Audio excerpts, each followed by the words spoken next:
मरकुस अध्याय 7। परंपरा पालन का प्रश्न। तब फरीसी और कई एक शास्त्री जो यरूशलेम से आए थे यीशु के पास इकट्ठे हुए, और जब उन्होंने उसके कई एक चेलों को अशुद्ध अर्थात बिना हाथ धोए रोटी खाते देखा, और उन्होंने गलत पाया, क्योंकि फरीसी और सब यहूदी पुरनियों की परंपरा पर चलते हैं और जब तक भली भांति हाथ नहीं धो लेते तब तक नहीं खाते, और बाजार से आकर जब तक स्नान नहीं कर लेते तब तक नहीं खाते, और बहुत सी अन्य बातें हैं जो उनके पास मानने के लिए पहुंचाई गई हैं, जैसे कटोरों और लोटों और तांबों के बर्तनों को धोना मांजना।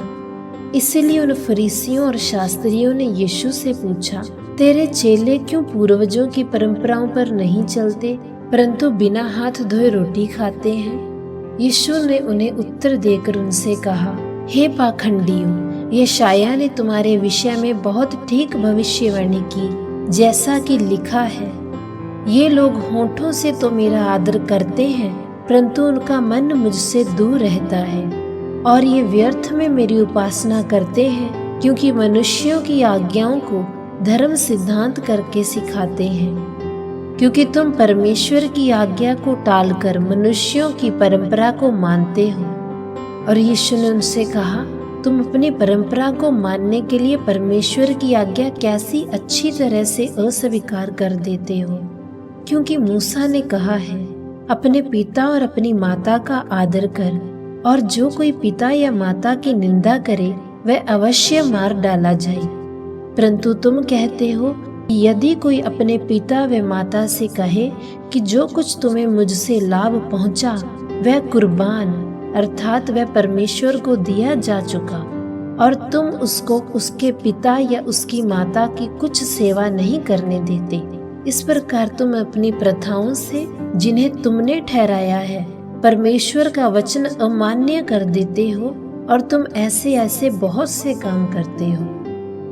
मनुष्य को अशुद्ध करने वाली बातें। और जब उसने लोगों को अपने पास बुलाया तो उनसे कहा, तुम सब मेरी सुनो और समझो। ऐसी तो कोई वस्तु नहीं जो मनुष्य में बाहर से समाकर अशुद्ध करे, परंतु जो वस्तुएं मनुष्य के भीतर से निकलती हैं वे ही मनुष्य को अशुद्ध करती हैं। यदि किसी के सुनने के कान हों तो सुन ले। और जब वह भीड़ के पास से घर में गया तो उसके चेलों ने इस दृष्टांत के विषय में उससे पूछा, और उसने उनसे कहा, क्या तुम भी ऐसे ना समझो? क्या तुम नहीं समझते कि जो वस्तु बाहर से मनुष्य के भीतर जाती है वह उसे अशुद्ध नहीं कर सकती, क्योंकि वह उसके हृदय में नहीं परंतु पेट में जाती है और संडास से निकल जाती है।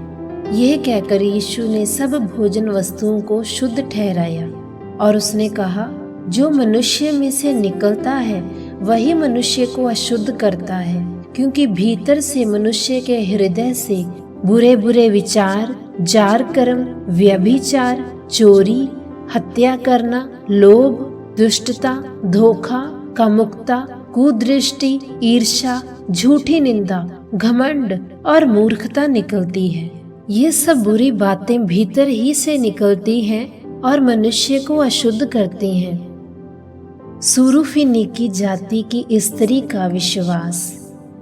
फिर यीशु वहां से उठकर सूर और सैदा के प्रदेशों में आया और एक घर में गया, और नहीं चाहता था कि कोई जाने, परंतु वह छिप ना सका। और तुरंत एक स्त्री जिसकी छोटी पुत्री जिसमें अशुद्ध आत्मा थी उसकी चर्चा सुनकर आई और उसके पांवों पर गिरी। ये यूनानी और सुरूफिनिकी जाति की थी, और उसने यीशु से विनती की, मेरी पुत्री में से दुष्ट आत्मा को निकाल दे। परंतु यीशु ने उससे कहा, पहले लड़कों को तृप्त होने दे, क्योंकि बच्चों की रोटी लेकर कुत्तों के आगे डालना उचित नहीं है। और उसने उसको उत्तर देकर कहा, सच है प्रभु, तो भी कुत्ते भी तो मेज के नीचे बच्चों की रोटी का चूर चार खा लेते हैं। यीशु ने उससे कहा, इस बात के कारण चली जा, दुष्ट आत्मा तेरी पुत्री में से निकल गई है। और उसने अपने घर पर आकर देखा कि लड़की खाट पर पड़ी है और दुष्ट आत्मा निकल गई है। बहरे और हकले व्यक्ति को चंगा करना। और फिर यीशु सूर और सैदा के प्रदेशों से निकलकर दिकापुलिस प्रदेश से होता हुआ गलीली के समुद्र पर पहुंचा, और वह एक बहरे को जो हकलाता भी था उसके पास लाकर उससे विनती करने लगे कि अपना हाथ उस पर रखे।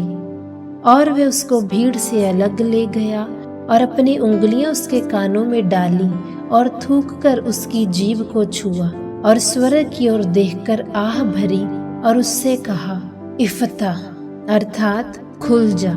और तुरंत उसके कान खुल गए और उसकी जीभ की गांठ भी खुल गई और वह साफ साफ बोलने लगा। और यीशु ने उन्हें चिताया कि किसी मनुष्य से ना कहना, परंतु जितना उसने उन्हें चिताया उतना ही वे और प्रचार करने लगे। और वे बहुत ही आश्चर्यचकित होकर कहने लगे, उसने जो कुछ किया सब अच्छा किया है। वह बहरों को सुनने की और गूंगों को बोलने की शक्ति देता है।